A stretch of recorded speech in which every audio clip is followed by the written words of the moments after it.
Hey guys, it's your boy M.K.S here, back with part 2 of my video about dyslexia and entrepreneurship, if you like, and positive sides of dyslexia, or potential positive sides of dyslexia. Part 1, I talked about some of the incidences or statistics for dyslexic entrepreneurs, such as apparently 20% of UK self-made millionaires and 35% of US self-made millionaires are dyslexic, apparently.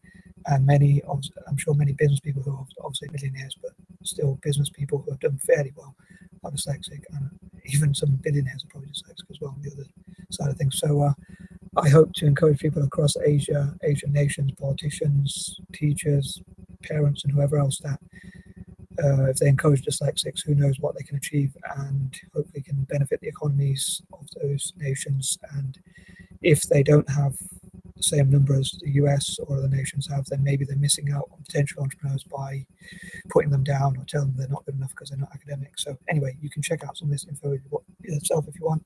If you Google Dyslexic Entrepreneurs, or you can check on YouTube and you put in the search bar Dyslexic Entrepreneurs, you'll find lots of interesting stuff. Some of my sources are the M.K.S Business School, Dyslexic Advantage, Made by Dyslexia,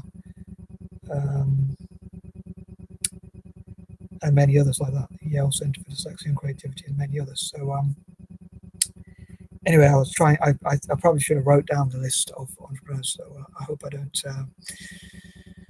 mess up too much with my list, but here goes. I'm going to try and hopefully name another 10 entrepreneurs that are either dyslexic, or in some cases, if I mention potentially dyslexic, in most cases there'll be ones that have said they're dyslexic themselves and talked about the dyslexia, sometimes in videos for the Dyslexic Advantage or Made by Dyslexia or any other organizations like that, or on websites on YouTube. So here goes anyway. Number 11 is an entrepreneur called Paul Orfala, who has dyslexia and ADHD. He's a Lebanese American. He founded M.K.S and then sold it, I think, to FedEx. His stories are quite interesting, like Copy This, how a dyslexic turned a bright idea and lots of energy into a company called M.K.S, and many other books like that. You can Google them and check them on Amazon and whatnot if you want, or you can just read his story online, or again probably see a lot of his videos on YouTube and that sort of thing. We did some great videos about like dyslexics, why we have a competitive advantage, or things like that. He's one entrepreneur who's done really well, and I don't know what his net worth is for what it's worth, but he's done really well. He's at least $1 million now, I'm sure. I don't think he's a billionaire, but his net worth is a lot. The point of this video, obviously, is to look at how they can inspire other people. But yeah, so he's a financially successful entrepreneur. I think his story about how his mum encouraged him when he wasn't very good at school is really interesting. So I think you should check that out. I might quickly go through it. So basically, he was like a C student or whatever. He wasn't, or maybe even worse than a C student. And his mum told him that, please don't worry, son, or whatever. The C students work for the B students work for the A students, and the D students rent the building, or something like that. And that encouraged him when he thought he was going to be homeless and have all these problems when he grows older. And he thought he was stupid, but he managed to run a really successful business, and he showed he's smart and hardworking, and whatever, clever, he's got a good brain and whatever.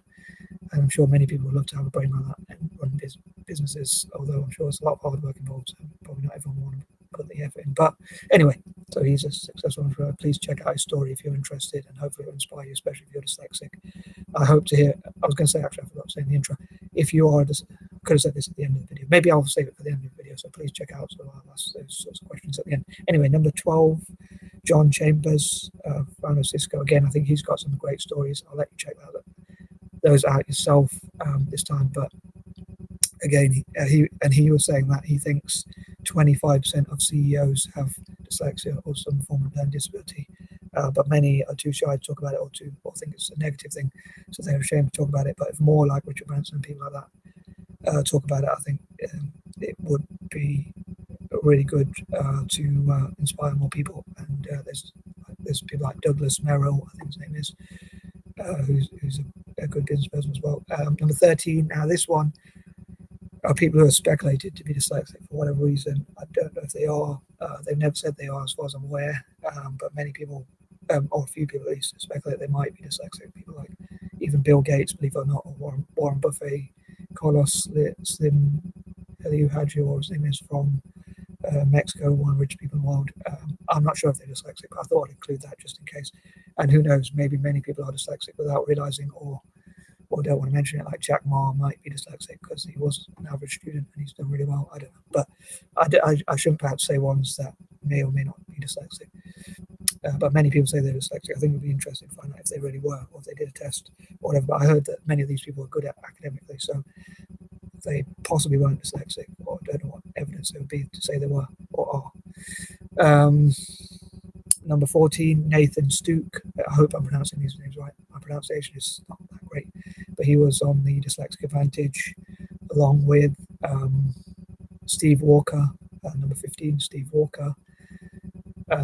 Number 16, Jerry Rittenberg, who does party supplies. That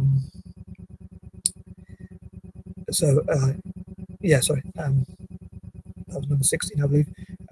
Number 17,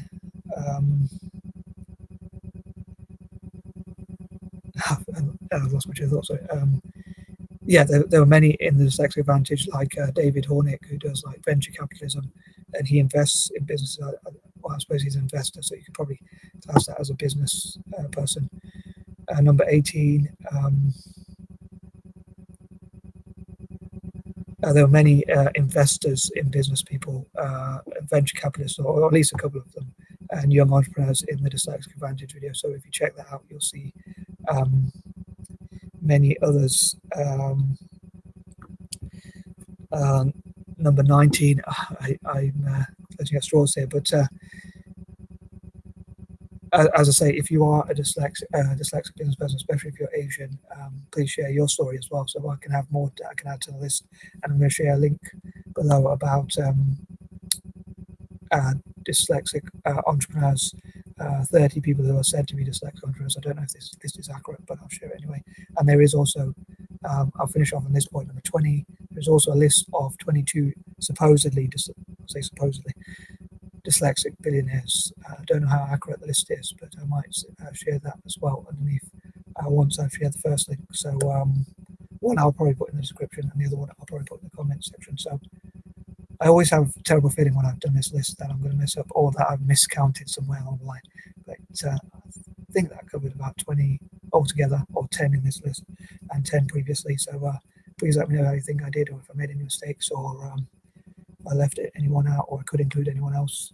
Now I'm going to make a part 3 anyway. Hopefully I'll read another list of dyslexic entrepreneurs, so that hopefully I'll have another list of 10 dyslexic entrepreneurs. I know I cheated a bit at the end, sorry, because I sort of said, but I'm sure there are many, because if there are 20% of self-made millionaires who are dyslexic in the UK, not sure how many self-made millionaires there are, so 20% I don't know, but yeah, I'm sure it'd be fairly high.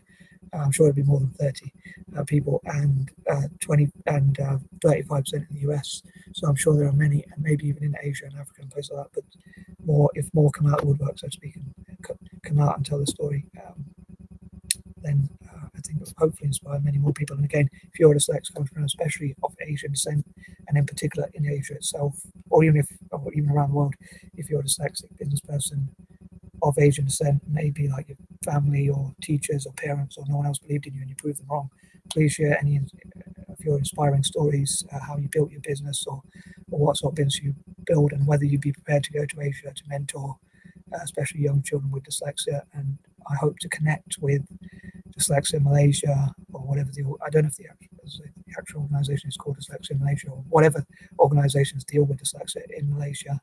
I know I'm friends with I'm in groups, a couple of groups, or at least two, maybe a few, for neurodiversity, people with special needs or learning disabilities, or people who can't speak properly, apparently. I'm just kidding, but no, seriously, on Facebook, and I share lots of ideas with them, and motivational videos, and hopefully share this one.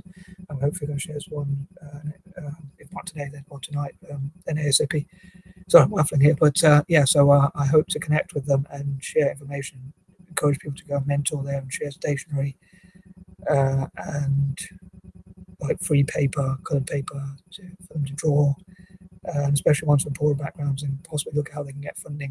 Oh, and another thing is I love to encourage people to invest in dyslexic entrepreneurs. And again, please share your story if you are a dyslexic entrepreneur.